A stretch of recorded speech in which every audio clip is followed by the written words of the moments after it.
एक दिन की बात है, एक रोज की बात है। एक महात्मा अपने शिष्य के साथ भ्रमण पर निकले। गुरुजी को ज़्यादा इधर उधर की बातें करना पसंद नहीं था।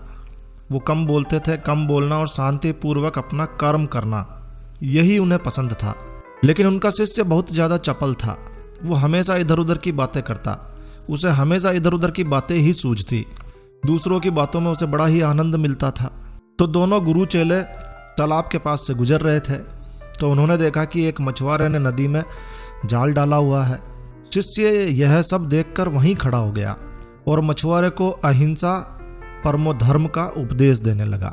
लेकिन वो मछुआरा कहाँ समझने वाला था। पहले उसने टालम टोल करनी चाहिए। जब बात बहुत अधिक बढ़ गई तो शिष्य और मछुआरों के बीच में झगड़ा शुरू हो गया। अब शिष्य उसे समझा रहा है, मछुआरा समझ नहीं रहा है। झगड़ा हो गया। उन दोनों का झगड़ा देखकर गुरुजी, जो कि उनसे बहुत आगे बढ़ गए थे, वापस लौट कर आए और शिष्य को अपने साथ चलने के लिए कहा। शिष्य को पकड़कर ले जाने लगे। ठीक है, शिष्य भी चल दिया। गुरुजी ने अपने शिष्य से कहा, बेटा, हम जैसे साधुओं का काम सिर्फ समझाना है, समझाना। लेकिन ईश्वर ने हमें दंड देने के लिए धरती पर नहीं भेजा है, इसलिए तुमने उस मछुआरे से नाहक ही झगड़ा किया है। शिष्य ने पूछा, महाराज, बहुतों को दंड के बारे में पता ही नहीं है और हमारे राज्य के राजा तो बहुतों को दंड देते ही नहीं है, तो आखिर इसको दंड कौन देगा? शिष्य की इस बात का जवाब देते हुए गुरुजी ने कहा, बेटा, तुम निश्चिंत रहो, निश्चिंत रहो। इसे भी दंड देने वाली एक अलौकिक शक्ति इस दुनिया में मौजूद है, जिसकी पहुंच सभी जगह है। ईश्वर की दृष्टि सब तरफ है, हर ओर है, वो सब जगह पहुंच जाते हैं। इसलिए अभी तुम चलो, इस झगड़े में पड़ना गलत होगा और इसलिए इस झगड़े से दूर ही रहो। गुरुजी की बात सुनकर शिष्य संतुष्ट हो गया और उनके साथ चल दिया। समय बीतता चला गया। 2 वर्ष बीत गए। इस बात के 2 वर्ष बाद एक दिन गुरुजी और शिष्य दोनों उसी तालाब के पास से गुजर रहे थे। शिष्य अब 2 साल पहले की मछुआरे वाली घटना को भूल चुका था। उन्होंने उसी तालाब के पास देखा कि एक घायल सांप बहुत ही अधिक कष्ट में था। उसे हजारों चींटियां नोच नोच कर खा रही थी। शिष्य ने यह दृश्य देखा तो उससे रहा नहीं गया। दया से उसका हृदय पिघल गया। वो सर्प को चींटियों से बचाने के लिए जाने ही वाला था कि गुरुजी ने उसके हाथ को पकड़ लिया और उसे जाने से मना करते हुए कहा, बेटा, इसे अपने कर्मों का फल भोगने दो, भोगने दो।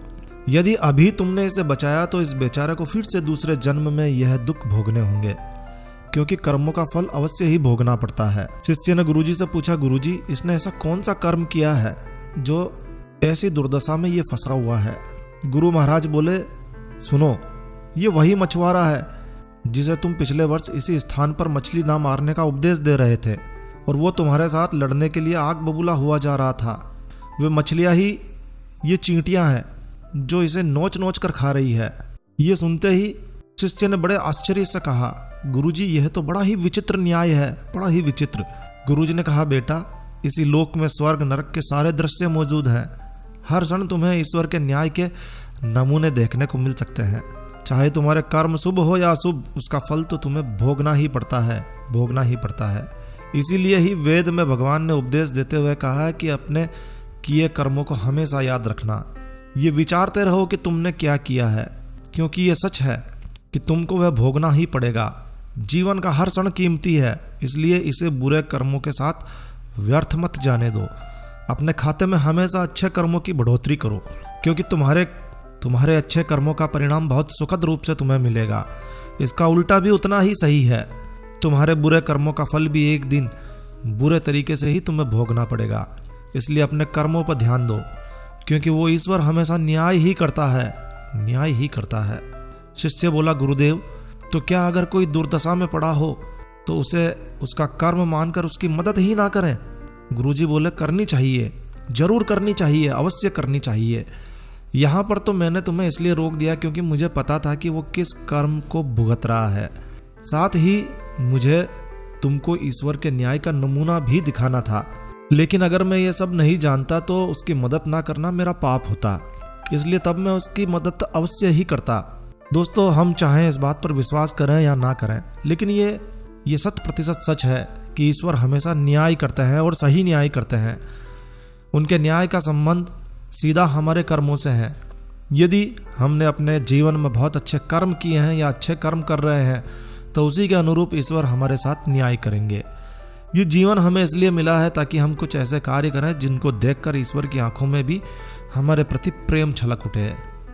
तो ये थी सोशल मीडिया से लिया हुआ एक प्रसंग, एक कहानी। आशा है आपको ये प्रसंग, ये कहानी अच्छी लगी होगी। तो दोस्तों यह वीडियो, यह जानकारी आपको अच्छी लगी हो, उपयोगी लगी हो तो कृपया लाइक के बटन पर जरूर क्लिक कीजिए।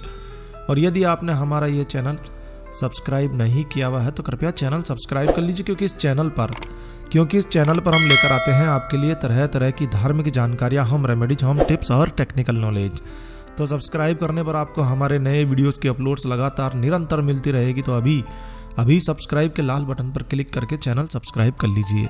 तो एक नया वीडियो, एक नई जानकारी लेकर मैं आपका दोस्त नरेंद्र अग्रवाल फिर मिलूंगा। तब तक के लिए stay healthy, stay happy. Thank you for watching my video. Thanks. जय श्री राम, जय हनुमान।